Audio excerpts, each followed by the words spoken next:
بقول لك يا مصر، انا كنت سامعك في فيديو قبل كده بتقول ان انت اتعلمت من الحمام. ايوه قلت كده. طب ايه هو بقى اللي الحمام علمه لك؟ ياه، انا اتعلمت حاجات كتير.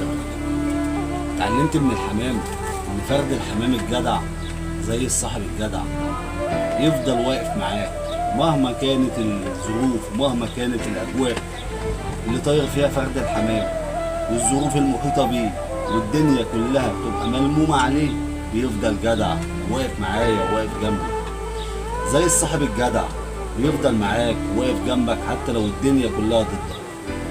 كلامك كبير والله يا مصر، بس ايه تاني غير الصحوبيه علمها لك الحمام؟ علمني الصبر، علمني ازاي اكون صبور. مفيش بيضه بتفقس في ساعه، مفيش زغلول بيكبر في يوم. زي الحياه بالظبط، الحياه برضو محتاجه صبر. حتى علاقاتك مع الناس محتاجه صبر عشان تقدر تفهم منهم الكويس من اللي مش كويس.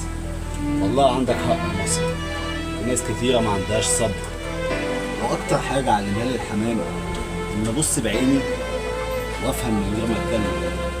الحمام ما بيتكلمش، بس كل حركه بيعملها ليها معنى، وده كمان خلاني افهم ناس كتير من غير ما اسمعهم. ياه، والله يا مصر عمرك ما هتبطل تفاجئني. انت عارف، انت بقيت تشوف الحياه بعين الحمام. اه يا صاحبي، ده الحمام مدرسه، بس مش اي حد بيركز في الدرس.